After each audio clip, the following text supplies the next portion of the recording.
Okay, it's time to do the wheels.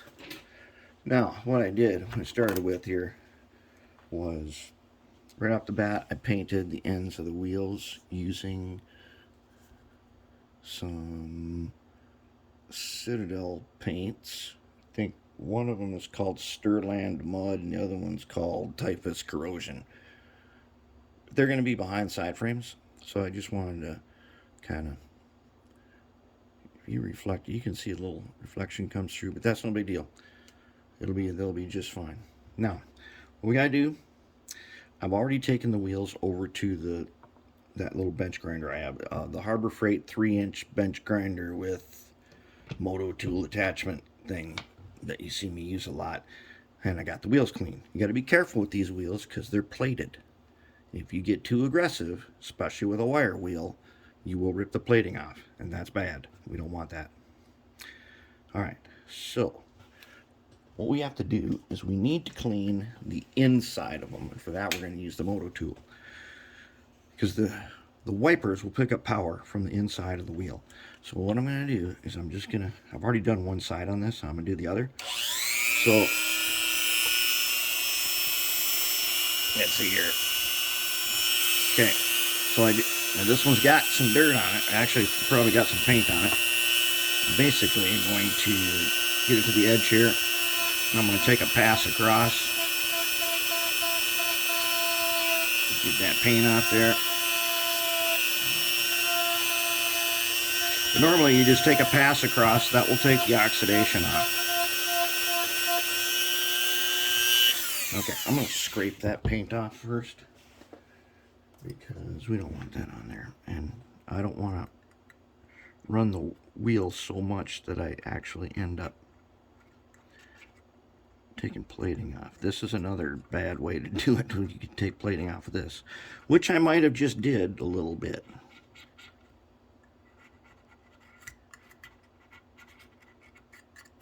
Maybe just a little bit. Okay, let's try that again. Okay, so let's clean it. We want to make it very conductive, or we want it clean, and then we'll make it conductive. There we go. Okay, so I should be able to take a pass across like this in general, and it'll take off the oxidation.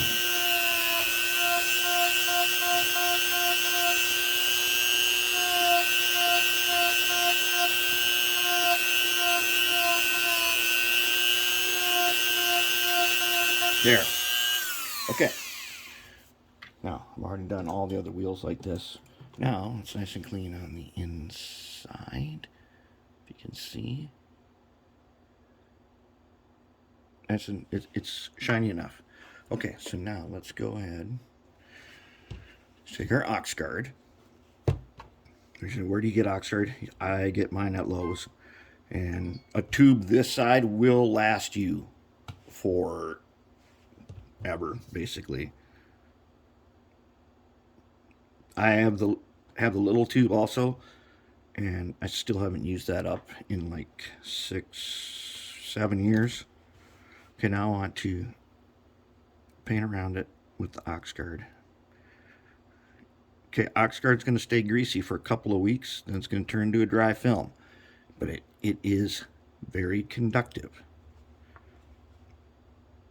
So I just need a little bit. Paint that on there.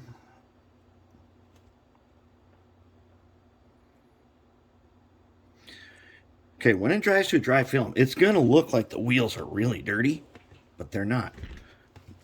The Oxgard prevents oxidation, and it is conductive itself. And so you get excellent pickup by doing this. Now we're going to do the wheels. We're going to go around, and we'll come around all the way. There we go. Nice. You got to resist the urge to clean these wheels once they've been Oxgarded.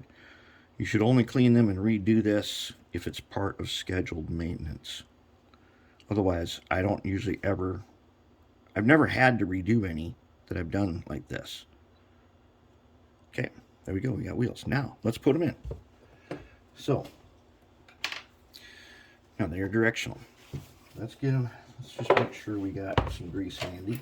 And let's put a little tiny Add the grease. Just wipe it a little bit on the gear here. Okay, we don't need much. We don't got to go all the way around, just a little bit. That's one.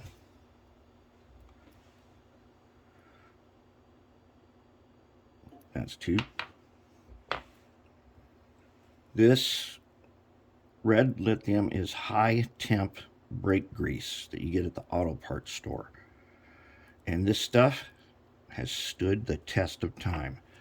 If you haven't seen anywhere else where I've used this, I usually tell the story about how I put 70 locomotives into cold storage that had been rebuilt, that I rebuilt a long time ago. They sat there for 20 years in extreme cold and extreme heat.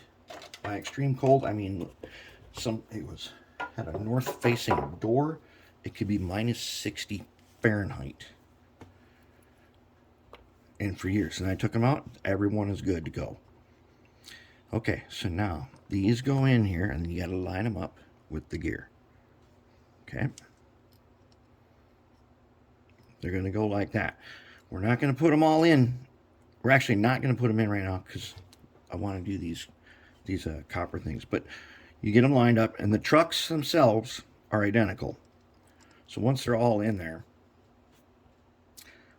then you just pick which truck you want to be front and which you want to be rear. It's all the same. And that is dealing with wheel sets. And that tiny bit of grease will work its way around where it's needed. And it never hardens. It never goes to crap. And it does not attack plastic. There we go. That's wheels. We're getting very close now. We're going to do these wires. And then we're going to, here is our underframe. This paint on here is really hard to strip. But I got it down enough. It's good enough for now. We got to work on this pilot, and to do that we're going to need to have trucks in here so we can set the height for the couplers and then build a pad to screw in the couplers. We can do that, and then we're going to build a pad. Now this shell had a big post in it because some of these shells used to have a screw that went from the bottom up into the post. That's how it held together. But this frame has two holes here. Those are for screws that go right here. And what we're going to have to do is build the thing right in this inside here that we can screw into. No problem. All right. Let's get ready to do some wiring.